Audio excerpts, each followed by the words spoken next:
Olá, tudo bem com vocês?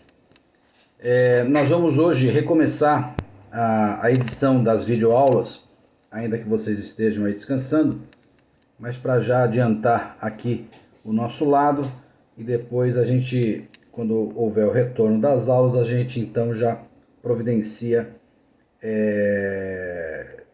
as aulas de acordo com esses vídeos anteriormente lançados para vocês.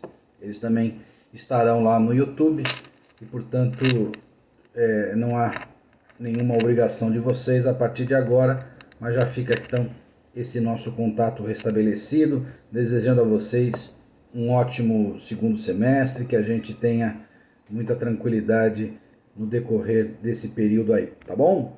Gente, o que nos ocupará no segundo semestre é o estudo basicamente de 3 temas. Num primeiro momento, a sentença e a coisa julgada, num instante só, e a partir daí ficaremos até o final do ano com o capítulo dos recursos e dos precedentes judiciais e a importância deles no desenrolar dos julgamentos. Então nós vamos começar, portanto, estudando a sentença.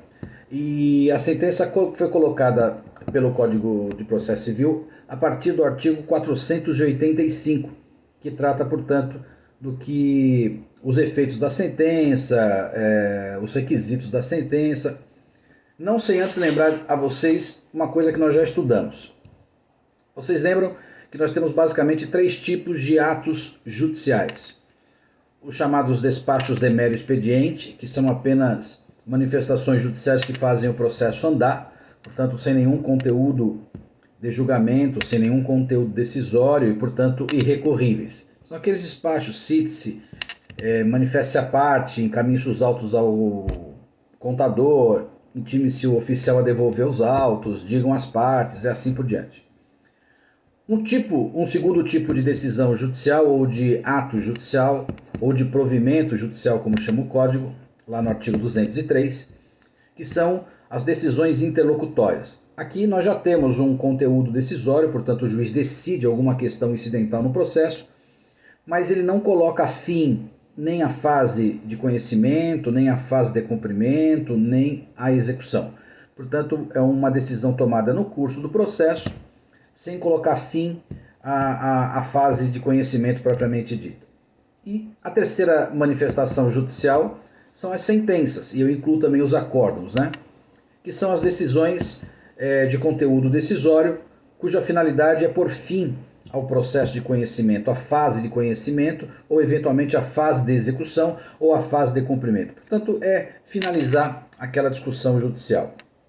Só lembrando a vocês, para que não haja confusão, que nós já estudamos no primeiro semestre, algumas decisões que, apesar de terem conteúdo de sentença, justamente porque decidem o mérito da questão, como elas são parciais e o processo, portanto, depois delas continuará, que é aquele artigo 332, embora essa cara de sentença pelo conteúdo, ele não se qualifica como sentença e, portanto, como decisão interlocutória, justamente porque não põe fim à fase de conhecimento, já que o processo continuará para o conhecimento e julgamento das outras questões, dos outros pedidos. Então, a gente tem que lembrar sempre que no nosso sistema atual, para a gente falar de sentença, a gente tem que ter 2 fatores atuando ao mesmo tempo. Um é a finalidade, portanto só chamaremos de sentença quando a finalidade for por fim à fase de conhecimento ou à fase de execução, ou ao processo de execução ou à fase de cumprimento de sentença. Então a finalidade é a extinção destas fases. E o outro fator é o conteúdo. Só será sentença se o conteúdo decisório dela for baseado ou no artigo 485, que são aquelas hipóteses de extinção do processo sem julgamento do mérito, ou do artigo 487, que são aquelas hipóteses de resolução do processo com o julgamento do mérito. Então, nós trataremos a partir de agora da sentença, desde que estejamos falando de uma decisão judicial que tenha por finalidade, por fim, a fase de conhecimento de um processo de conhecimento, ou ao processo de execução, ou a fase de cumprimento de sentença, e tenha como conteúdo uma das motivações colocadas no artigo 485, ou no artigo 487, ok? Voltamos.